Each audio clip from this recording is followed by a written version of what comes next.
Hey, welcome to Life in the Leadership Lane. I'm your host, Bruce Waller, where I get to talk to leaders that are making a difference in the workplace and in our communities. What do they do to get started, and what are they doing to stay there? And oh my goodness, here we are. We are in October, and I have another special guest for you today as I'm getting to talk to Paula Harvey. Paula is Vice President of Human Resources and Safety at Schulte Building Systems. She's also a board member for SHRM. And Paula, I'm so excited to have you on the show. How you doing? Great. Glad to be here. Thank you for asking me.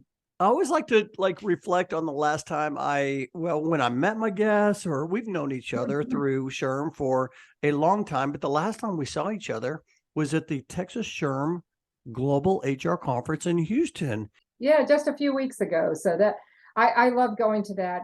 I do have my GPHR through HRCI, so I have to keep that up. That's just one of those things, you know. I bleed blue for SHRM, definitely. It's something that I'm so proud of that I did back in 2003 or so, and 5, maybe 2005. 2005. I think it's 3 when it came out. And it's just hard for me to give up. And I've done a lot of international work. So just keeping that global presence is important to me. And then even though I work for a domestic company currently, I think it's really important that you always keep your eye on outside of our borders. Yeah, very, very, very good point. And the venue was amazing at the Transocean headquarters. And then, of course, John Petz was there. I mean, it felt like a great conference. It was a great conference. It was awesome. Yes, I agree. Well, I'm so glad to talk to you. I've had you on my list to talk to for a long time, and I finally got you on the show, and I'm so excited. Before we kind of get into it, I would love for you to share a little bit about Schulte Building Systems and how you serve your customers for those who don't know who Schulte is.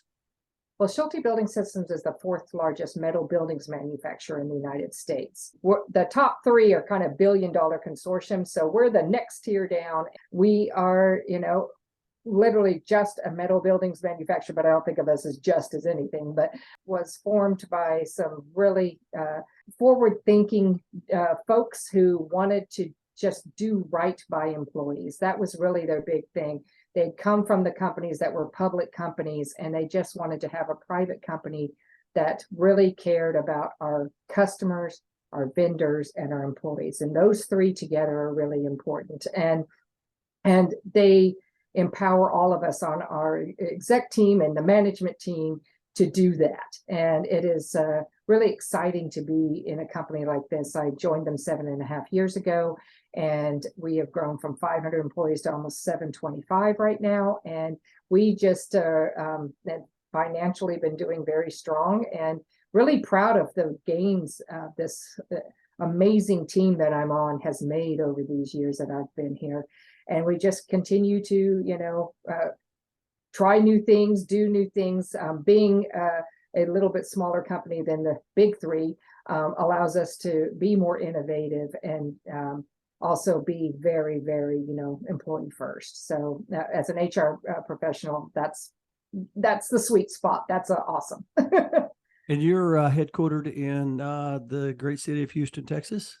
Yeah, outside of Houston, in a little place called Hockley, which is a bump in the road, so you might as well say Houston. But so yeah, we're right off what's Highway 290 on the way to Austin. But it's it's a growing area of Houston also, and a lot of people wanting to move out here because there's a lot of nice housing, etc. So it makes it a tad bit easier to find employees. But we also have plants in Alabama, one in northern Alabama, close to Huntsville, called Coleman, and then one in the Birmingham area. So both of those also have been growing. And then we have a small offices for engineering, et cetera, drafting in Tennessee. That's fantastic. I love that. So I wrote down the words forward thinking, empower, also excited and proud. When someone says, hey, this is a place I'm excited about, or I'm proud of, it just feels good to work for an organization when you use those words. So I love that. Well, I've known you for a long time, as I mentioned. We've served together as volunteers for SHRM in different roles, but I'm sure there's a lot of things I don't know about you, and I would love for you to share the Paula Harvey story. Like, where did you grow up, and how in the world did you get into HR and leadership? Well, that's interesting because I think, yeah, I think since I moved here to Texas in into 2014, that's kind of when we first met. We may have even met when I was still in North Carolina, which is where my heart is. I love being in Texas. I'm here for my grandchildren, but I eventually will go. My twins live in Charlotte, North Carolina, and I'll eventually retire over there, 8 or so years, something like Oh, that. Born in Arkansas, but raised in Stillwater, Oklahoma, where that's where Oklahoma State is. My professor parents, my father was in urban geography, which is interesting because he ended up being the city planner of Fort Worth, Texas. And then my mother was a reference librarian, and so she was at Oklahoma State until she got her tenure and then went to the University of Dallas. So I was raised by people who really believed in education. I went to UT Austin because that was my dad's alma mater. Also, that's where he got his master's degree from. And I'd always wanted to go to UT. That was just there was never another choice. And I studied international business and operations management because I thought I wanted to go into operations management and do something in there. I also have a minor in finance and a minor in Germanic languages. I speak Dutch about as well as I speak English. So, because I was an exchange student to the Netherlands in high school and in college. I also speak fluent Spanish, which is very helpful in what I do today with our high Hispanic workforce in my workplace. So I've always been what we call in Dutch a talenknobbel, which means a person who likes to learn languages and travel and do those things. So I first job out of college was in Washington, D.C. I graduated from UT Austin and then got kind of pulled up by, to be honest, the CIA wanted me because of all my language skills. And I actually turned down the CIA because I had had a fiance at the time and they wanted me to kind of disappear. So I instead got married and had my 2 wonderful children and worked in retail. So I started with Lord & Taylor. And I was about 6 years or so in retail, which was a very interesting experience because that is definitely boots on the ground HR, and did recruiting for them, did a lot of things with staffing. So they moved me from Washington, D.C., where I was at the Lord & Taylor stores. They moved me to L.A., and I was with the Robinson's May division. And then from LA, they moved me to Charlotte, where I ended up spending 24 years. And I was at the Thalheimer, which became Hecht's department stores, which is now, all of that is all Macy's. So Macy's bought them out several years ago. I finally decided that after having my twins in 1992 in Charlotte, that it was not really great for children because you worked all the time, crazy hours. You never got your holidays off. And I decided I wanted more of a work-life balance. So I went into manufacturing, which had actually been my first love because I wanted, really to go into operations, but I found there just weren't any jobs for ladies in operations. So my first job really out of college was a recruiter in Dallas, and then ended up moving to DC for the opportunities that I had there. So I've done a little bit of every type of role in HR, but especially done a lot of payroll, done a lot of recruiting. But I would definitely call myself a generalist because I've done a bit of everything. And then I worked on my MBA at UNC Charlotte, and my MBA was with an HR emphasis. And because of that, I decided, that, hey, I think I want to stop the world and get off and create my own consulting firm. So I started a consulting firm in 2004 for HR and safety, and was very, very successful, to be honest, and went all the way to 2014 because of owning my own business like that. And I had 13 people working for me there towards the end as consultants. I became a really good salesperson, and I was really, doing that part and no longer doing HR. So by 2014, to be honest, I was kind of unhappy. And I really missed, I'd gotten so successful that I was miserable. I was working all the time, running the business, giving all the fun HR work to my consultants that worked for me, and no longer doing it for myself. And so I decided to go to my business partner and say, sorry, but I want to, get off the world and do something different again. And I want to go back in-house HR. I just missed working for a company and all the things that entails. And so I sold my partnership out and moved to Houston, Texas at the end of 2014, and started with a company for a year that was a global consortium out of Mexico that had come to the U.S. And that was an interesting year, but that would take a lot of debriefing there. And then 2016, I came here to Schulte Building Systems. So what a journey. What a journey it has been. Okay, so there's some things I did not know. And by the way, I did not know you were an exchange student. Yeah. And then you speak multiple languages. And so I once heard Sarah Blakely once shared, the more you experience, the more you can help others. And you've experienced so much. It's got to feel good knowing today how much value you can help others with because you've served in all those roles. But I want to dive into something real quick. And the word's alignment. The word's alignment. And the reason why is because I just finished my third book. I just went off to the editors. It's called Changing Lanes. And you've had a lot of lane changes. Yeah. And one of the things that people get stuck is, and whenever I tell people, hey, you got to look for the gaps. And that's an acronym, the GAPS, but the A is alignment. And a lot of times when you're out of alignment, that gives you that feeling of, hey, I need to make a lane change here. So in your particular case, you were a consultant, you were doing great things. Amazing making money. Right. Yeah. Making money. You are like doing all these phenomenal things, but then all of a sudden you felt out of alignment. And I just want to talk about that just for a second, because there's probably some people that are listening that they're doing great things too, but they're just stuck for some reason and they feel out of alignment. When you made that change from a consultant back to HR, because you're like, hey, I just love HR, because you were doing sales, but you were doing a little bit of everything, I'm sure. But to be able to make that change, I'm sure that was a tough time for you, because you had decided, hey, I'm going to be a consultant. Now you decided 10 years later, hey, I'm going to go back to an HR.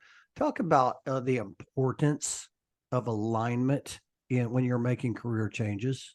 Yeah, I think that's really, I'm glad you pulled on that. I actually think you're the first person who said that to me. So I really love it.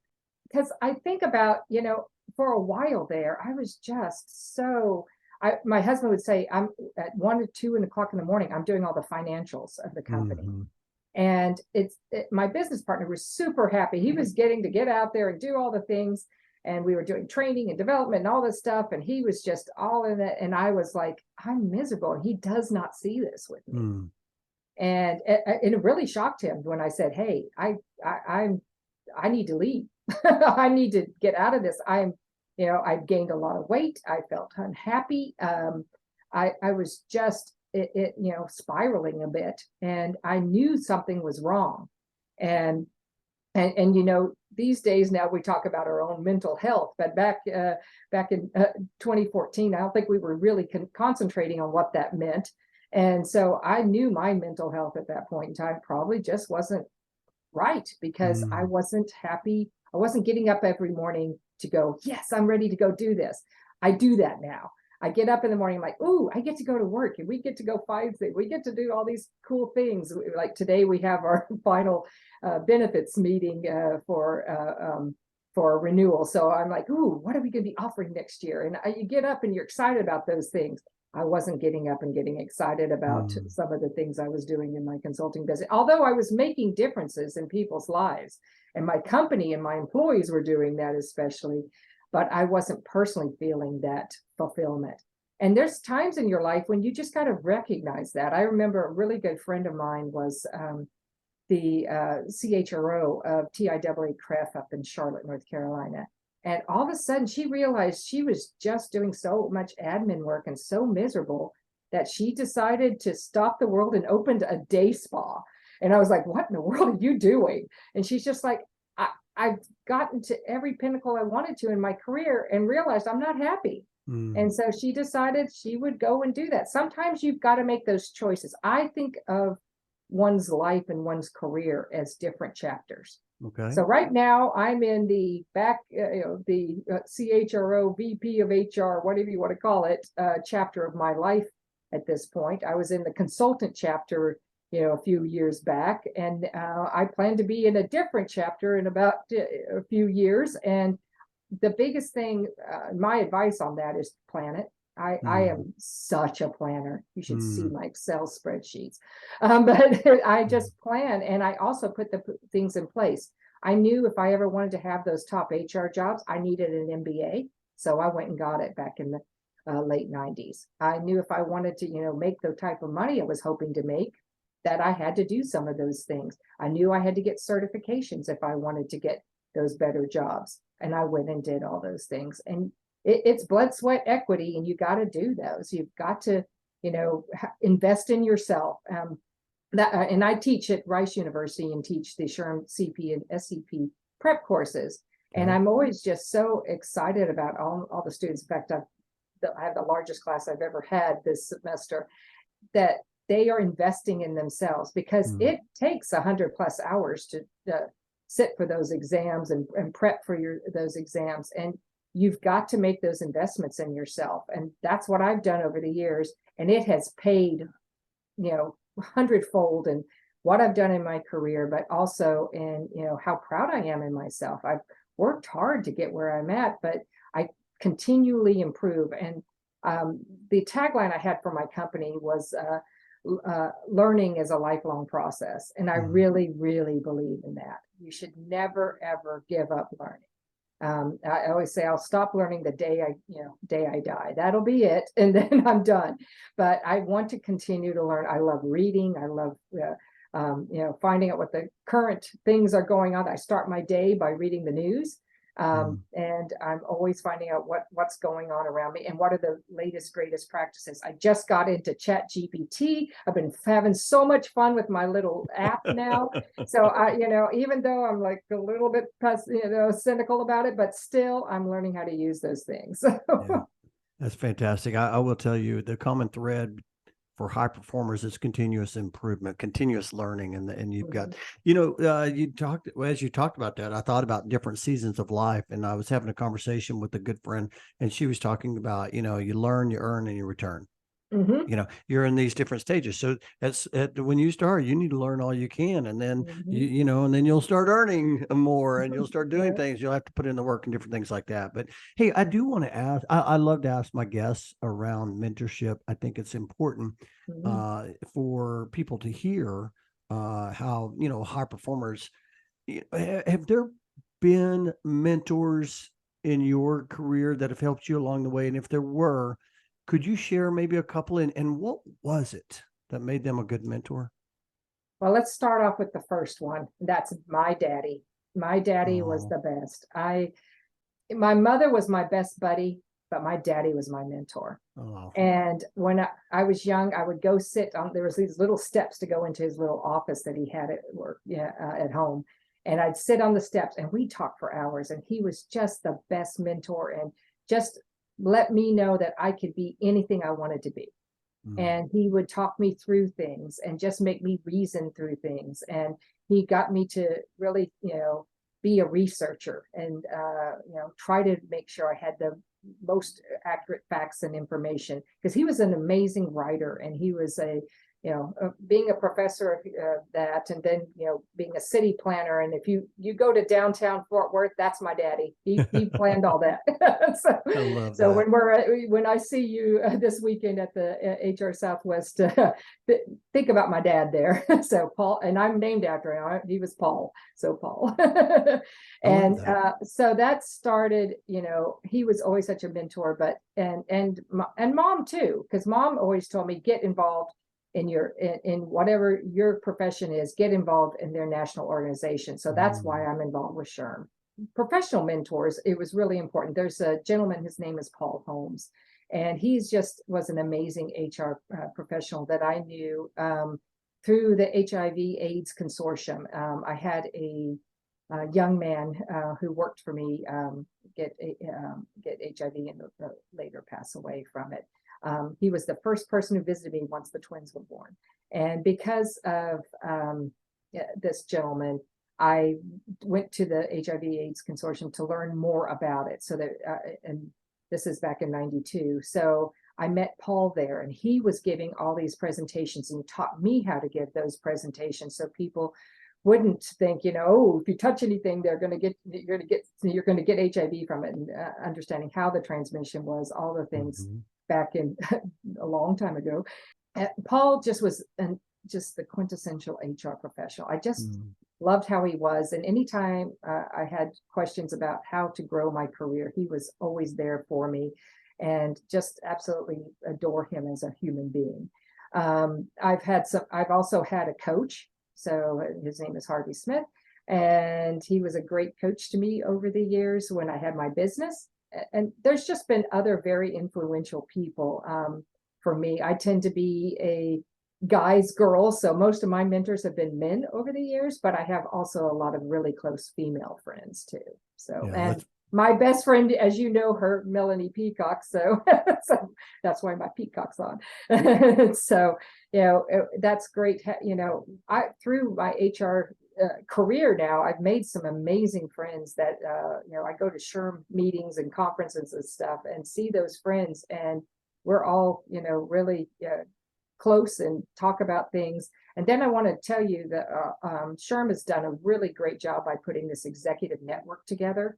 And I joined it 3 years ago when it started, and my cohort now, we're up to 10 folks in our group, and our core 8 that we started with, we just keep, we're friends. We text and we ask questions, and that is super important to mentor each other.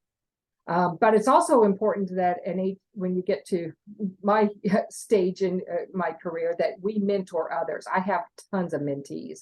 I've had mentees when I was an instructor at Central Piedmont Community College back in Charlotte. I have them now at Rice University. Then I have 6 mentees here at work, and I think it's a privilege to be a mentor.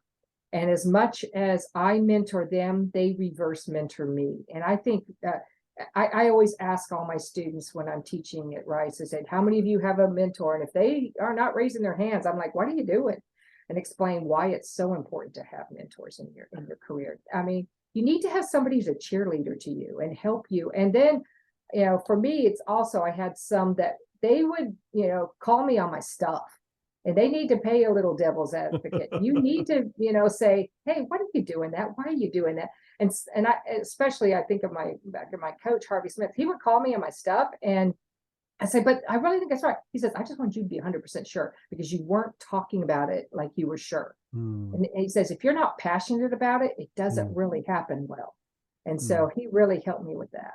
Yeah, that's fantastic. I love that. Hey, was there a moment when, you've done you've done a lot of things here. Was there a moment though when you found your lane, your purpose in your career?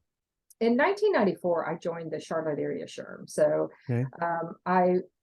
I knew my mom had kept saying, you need to get in that national organization stuff. So I had not, working in retail, it wasn't easy. So once I finally started at the manufacturing company, I knew I needed people to help me out with this job, because I had 250 employees and they never had HR. And I had a stack of file folders sitting on the floor when I came into my new office, and they were the employee files.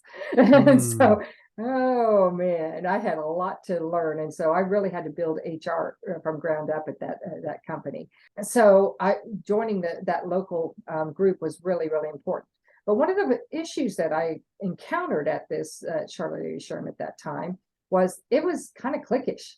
And I found that if you weren't in the right group, you had a hard time being there. And I was like, man, Mom, these people aren't nice. And she was like, you've got to make a decision. If this is your career field, then you got to be one of the instruments of change. You've got to be the one who says, hey, it's not okay to be mean girls to anybody. And so I found the folks that thought like me and really wanted to do the right things. And we became friends, and I became president of Charlotte SHRM by 2004. So it took 10 years, but I eventually got on committees and groups and things like that. And, I just found you have to dive in, you have to volunteer yourself. And I found that by volunteering, it just gave me so many opportunities, and it taught me how to be a leader. I will tell anybody, I learned how to be a leader from SHRM. Because you can lead in your own workplace, but sometimes they don't know what it means to be a leader, etc. But to lead volunteers is probably one of the biggest challenges you'll ever get, because they're not paid to do this. And so you've got to figure out how to nicely twist arms, as everyone tells people that I'm very good at doing, as you learn how to nicely twist arms and get people to do that, to show them, hey, by doing these things, this is going to help you be a better person. This is going to help you learn some skills that'll make you better in your workplaces, etc. I've always been really good with finance, because I told you I had a minor in finance. So I took a lot. Nobody ever wants a treasurer role. That's the first role. I'm like, hey, I'll be treasurer, no problem.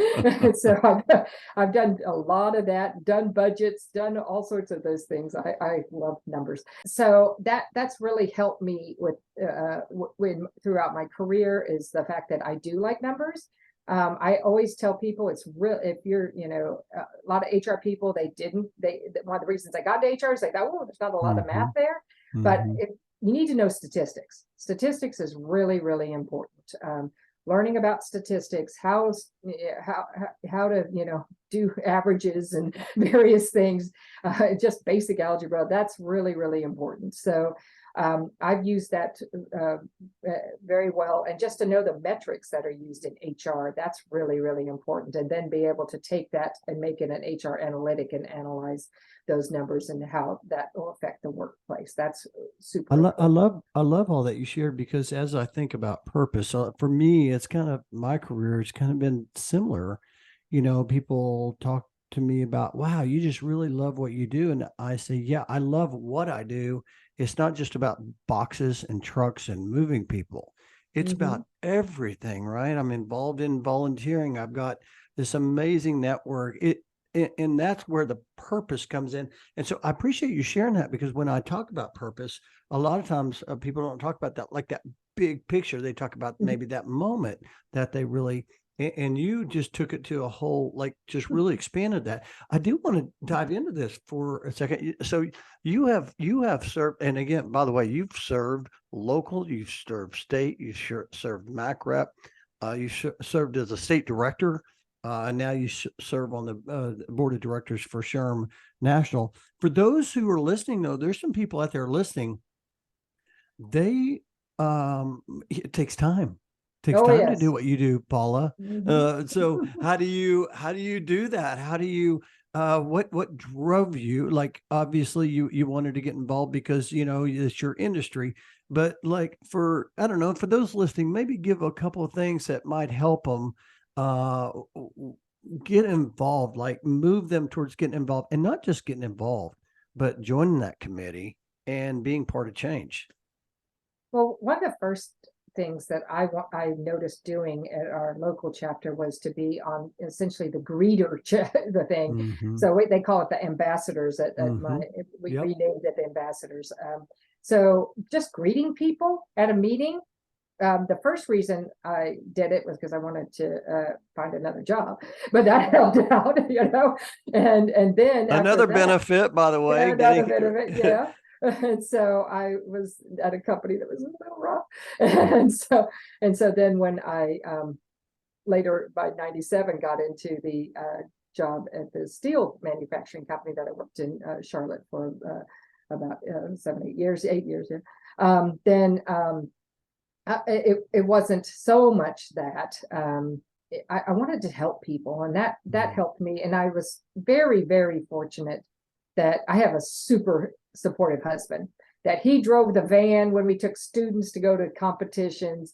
He would go to me to the conferences. He made sure we financially could afford to do the things that I wanted to do. And he's really just been, my rock. So I am very fortunate with that. But even if you don't have that, you may have other people in your family or friendships or stuff that will be supportive of you. So, just find those people that are going to be those positive cheerleaders in your life that will help you to do those things. And, it's just putting yourself out there. A lot of people are like, I don't have any time. Well, people, when you talk to me, you'll think, why does she have time for that? It's because I'm super organized and I make time. Yeah. Things that are important to me, I make time. I'll make time for if a friend calls me up and they said, I just need your time. I need to talk to you. I need to talk through it. I'm like, okay, get on my schedule. We'll do that. And I just make time for people, and that's what it's about. And it just gives so much more meaning to life. And I think that's really important. And you talked about leadership. My leadership style is servant leadership. I back in the 90s, when I was working on the master's degree, I read about Robert Greenleaf, servant leadership, read tons of books on him and everything. I kept saying, that's the leader I really, really, really want to be. And those type of leaders, they prioritize serving the greater good. They really want to serve their team, their organization. They believe in the growth and well-being of others. And that's the leader I strive to be. I'm not perfect. I don't get to always do that, but that's really what I want to do. And I've actually written down kind of so that I make sure I cover those with you. The tenets of servant leadership are to honor others and, before yourself, that you really deeply honor others, to inspire a vision and let them help you inspire a vision. As a leader, you want to inspire others' visions. You have to be an ethical person. I can't live with myself. If I'm making a decision that I can't sleep with, then I'm not making that decision. And sometimes that the ethics have to be before profit. Then you have to empower others. Before, it's not about promoting you, it's about empowering others to be the best they can be. So that includes delegating. You have to, privilege people, let them feel important. And before just tasks and give them that attaboy, attagirl thing, you have to also figure out how to be flexible. You have to balance, getting things done with also being flexible. It may not be done in exactly how you want it done, but as long as the end result happens there, sometimes we just have to be a little flexible because people will do things in different ways. And then finally, you have to serve with humility, really before all else. I think it's really important that being humble as much as you can be. And, I think everyone struggles with those things, but, saying, hey, I don't have all the answers, but you may have some answers for me. And being willing to learn from others. I think it's really, really important. So that's the type of leader I try and strive to be. Like I said, I'm not perfect, but if you believe in that type of leadership thing, you're going to help others. You're going to help that underperformer become that better, high performing thing, or you're going to tell them, maybe this isn't for you. Maybe this company isn't for you. Maybe you need to go somewhere where you're going to be a high performer. It's just important that you somehow put the needs of others before yourself at times, and to be as kind of selfless as you can possibly be. But that doesn't mean you're a dish rag that people walk all over. You have to balance that too and lead. But thinking of others first and how they're going to feel about things. I just feel like that's such an HR thing too, is, caring about others and how, before I sit down, especially like when I have to terminate somebody, I know it's going to be one of their worst days. Yeah. And so I put myself in their shoes and say, how are they going to feel? And sometimes they're actually elated. They're like, well, thank God you let me go from this place because I needed to move on. But in general, you have to think, how are they going to feel and walk them through it and let them keep their dignity. It's really, really important that you can do that. And at the same time, when you're hiring somebody, that can be one of their best days and letting them keep that excitement. I just hired a new lady to be our administrative assistant in our Coleman, Alabama, and she is like super excited. Was calling me at 7:00 this morning, like, I want to take my drug screen. Like, hold a second, they're not open yet. So you want to keep that excitement too, and keep them wanting to have that excitement as an employee. This is so good. If you are listening right now, I hope you got your journal out, you got your pen out, you're writing these down. I wrote down honor, Professor Paula. inspire, ethical, empower, flexible, humility. I love how you talked about how SHRM has taught you to be a better leader. I would say that for me too, that's been a big part of that. You get a chance to lead outside the workplace. You really get a chance to collaborate and do some amazing things. I just thought about, as you're sharing that, I had Jim Link on the podcast last season. And Jim Link, for those who don't know, he's the CHRO for SHRM. And he talked about, everybody needs to be known for something. And that's what you just now talked about. This is what I want to be known for. And as you serve in an organization such as SHRM, you get a chance to do that. You get a chance to see what good looks like, what not good looks like. You get a chance to do all these different things. I do want to ask you this question as a SHRM board member. What's something that, I don't know, maybe something you've learned, like you've been on local, you've been on state, but what about as a board director for National SHRM? What's something you've learned, or maybe something you didn't know before you were elected to be a board member, and now you know that? Any insight there? And I do want to, because sometimes people forget, I was also for 4 years on the board of directors of the SHRM Foundation. So that is the, the 501c3 of, that I guess you could call it charity, but it's more than that. It's also invests in a lot of education for HR. And so that was a really fun board, because we get to do a lot of cool stuff there with the SHRM Foundation and all the things. And please, people, think about that as something that you might want to, if you're doing charitable donations, that's a great place to put something, because that's into your profession. And I just am such a huge supporter myself. So because I want to see the future of HR just continue to get bigger and bigger. And I think there's so many great things going on right now when you look at that. Going on to the board. So I've known Johnny C. Taylor Jr. Gosh, I was looking it up, I think since 2000. He was Paramount Carowinds at the time, and he was in Charlotte. So we met. He was speaking at the meeting, and that's how we kind of started. And then when I became president of chapter, and he sometimes laughingly was said I was his chauffeur for a year. So he was the chair of the board of directors of SHRM, and then I was doing I don't know what, but anyway, probably on the state council at the time. So he's just a super wonderful, also been a bit of a mentor to me too. Wonderful person. And then a couple of years ago, he called me up and said, "Hey, Paula, I want you on the SHRM board." And I said, "Hey, who is this on the phone?" Because I was like so shocked. And he says, "It's Johnny." And I'm like, "What?"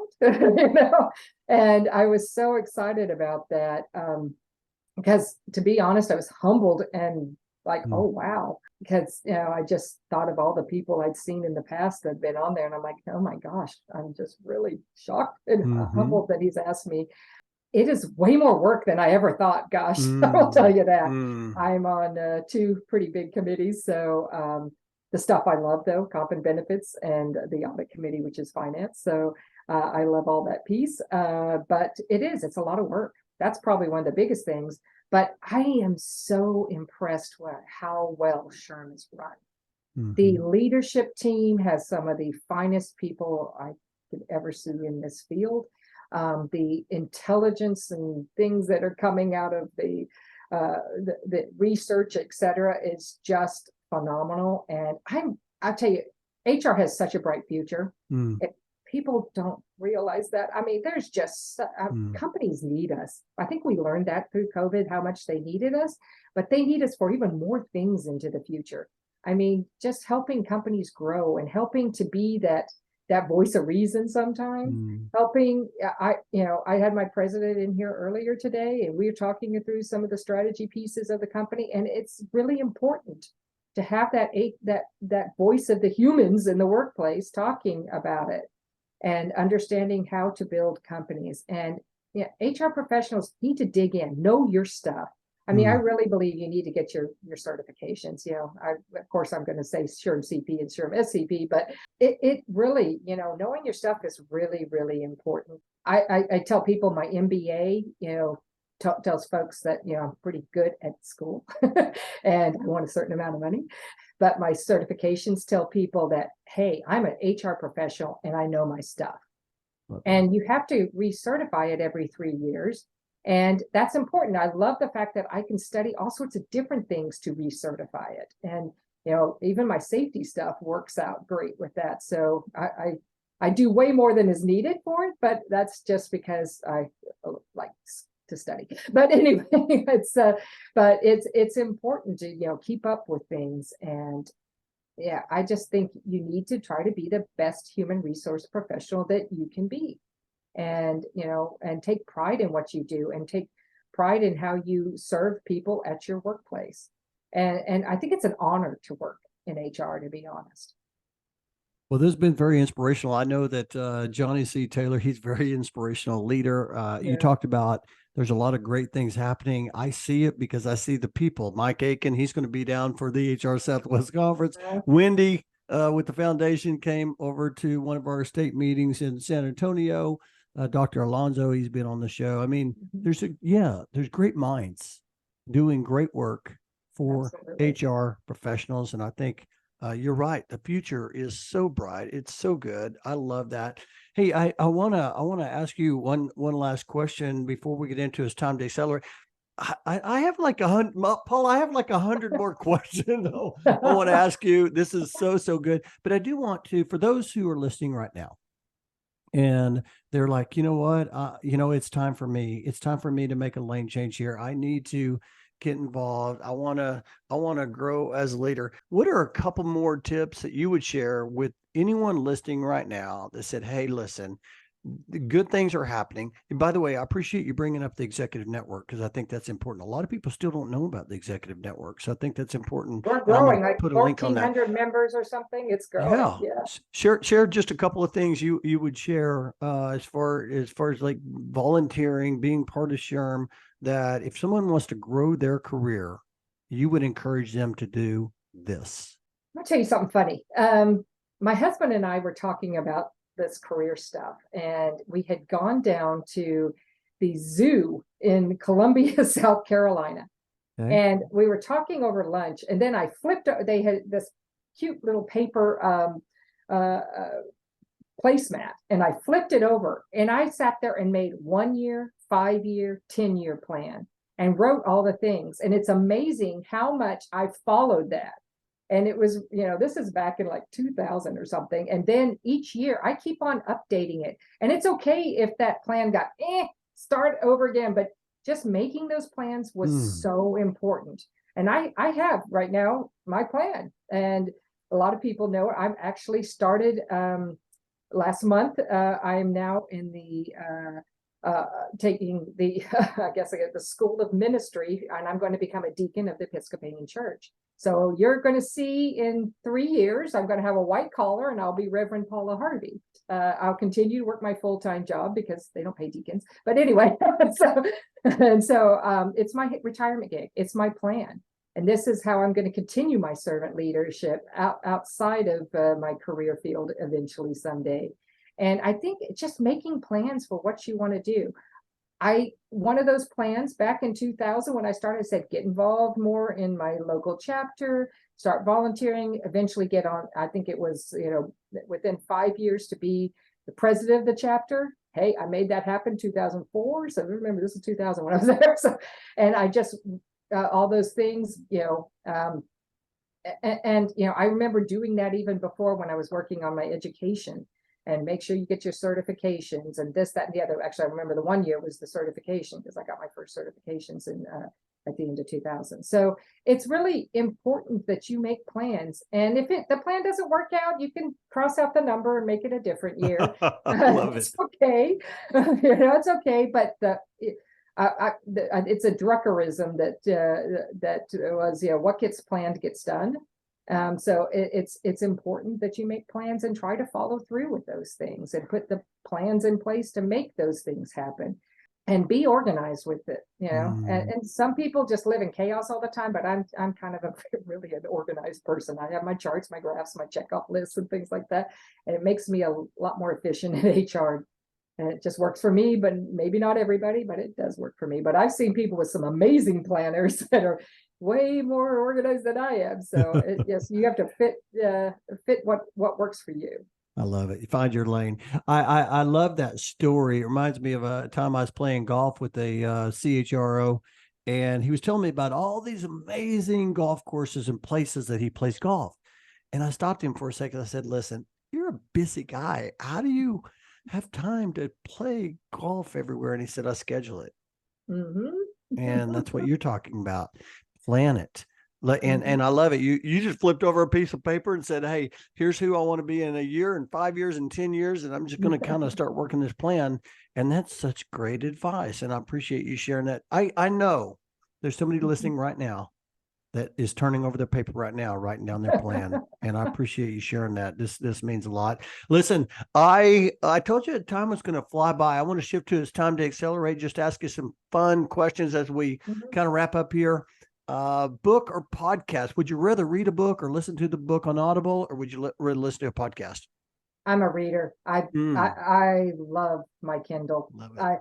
And right now I'm reading the Bible, so I'm book right now. I love that. I love that. How I my last book, I had a chapter called Great Leaders Are Grateful Leaders. What are you grateful for? What am I grateful for? Well, first God, my family, my faith, my health, all those things. Yeah. I love that. And I'm grateful for you coming on the show today, Paula. This has been so inspiring. Hey, outside of work, like what really energizes you? What do you really like to do outside of work? Passport stamps. I tell people that all the time.